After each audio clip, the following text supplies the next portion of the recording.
Hugo Mola méfiant avant Glasgow-Toulouse en Coupe des Champions, on sait qu'on va devoir défendre.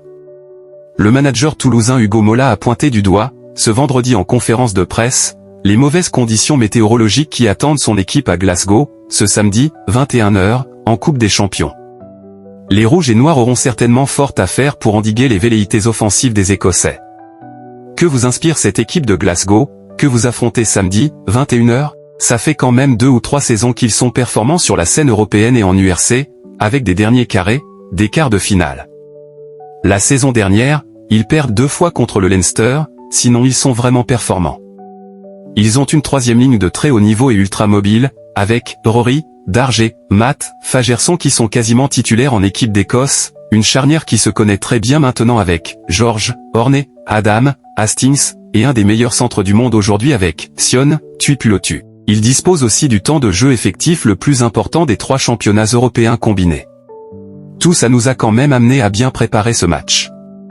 Après, il y a une part d'inconnu avec le terrain synthétique et la météo. On nous annonce quand même du froid, du vent et de la pluie. Considérez-vous cette équipe comme le plus gros morceau de votre poule? Aujourd'hui, parmi les candidats à la victoire finale, si j'enlève les équipes françaises, il y a Northampton, le Leinster et Glasgow qui t'amènent sur un terrain un peu différent. On va voir aussi si Bath confirme son très bon début de saison. Je crois donc qu'on aura fort à faire pour revenir avec des points de ce déplacement. Les conditions pluvieuses annoncées sont-elles de nature à faire évoluer votre tactique, avec plus de jeu au pied et moins de possession? Eux auront la volonté de laisser le ballon sur le terrain. Et nous, évidemment, on essaiera de les priver de ce ballon. Donc, je m'attends à ce qu'on ait des longues séquences défensives à réaliser.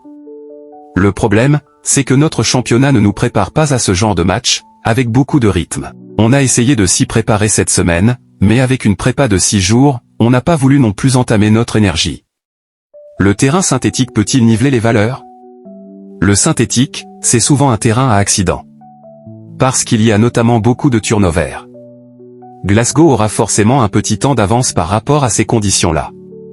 On a essayé de se mettre en situation dans la semaine, mais on s'est entraîné tous les jours sous une température de 18 degrés et un grand ciel bleu. Ce qui est assez paradoxal, dans cette formule, c'est que si tu veux réellement te mettre dans les meilleures dispositions, il ne faut rien laisser tomber. Avez-vous dû rappeler à vos joueurs l'importance de ne pas perdre de points en route dans cette phase de qualification? Je le répète souvent, oui. Mais le répéter suffit-il à l'ancrer? Est-ce que ça met tout le monde en éveil? Je crois que oui. Je pense que tout le monde en a assez conscience. Ce qui est assez paradoxal, dans cette formule, c'est que si tu veux réellement te mettre dans les meilleures dispositions, il ne faut rien laisser tomber.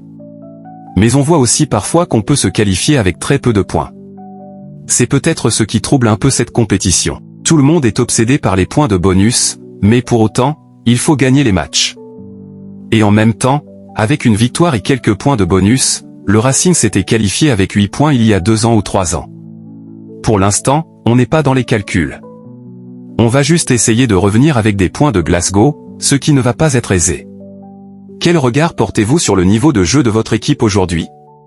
Le week-end dernier, 56-19 face aux Sharks. Dimanche, j'ai vu des choses très intéressantes. Et même depuis quelques semaines, j'ai la sensation que notre rugby est un peu plus en place qu'il y a quelque temps. Je ne vais pas refaire le tracé de notre préparation, mais on a eu un premier bloc où il fallait qu'on se remette un peu en route après seulement 2 semaines et demie de préparation. Les premiers matchs nous ont donc servi de mise en place de notre rugby, et j'ai la sensation que c'est ce qui s'est passé lors de nos matchs à domicile contre Castres, le Stade Français et le Racing. Moi, je crois beaucoup aux identités des équipes et des clubs. Et je crois que notre identité reste de provoquer. Après, avec ou sans ballon, quand on regarde comment joue Glasgow, on sait qu'on va avoir à défendre. Mais j'ose espérer que les Écossais auront aussi un peu à défendre. Le terrain synthétique peut-il niveler les valeurs? Le synthétique, c'est souvent un terrain à accident. Parce qu'il y a notamment beaucoup de turnover. Glasgow aura forcément un petit temps d'avance par rapport à ces conditions-là. On a essayé de se mettre en situation dans la semaine, mais on s'est entraîné tous les jours sous une température de 18 degrés et un grand ciel bleu. Ce qui est assez paradoxal, dans cette formule, c'est que si tu veux réellement te mettre dans les meilleures dispositions, il ne faut rien laisser tomber.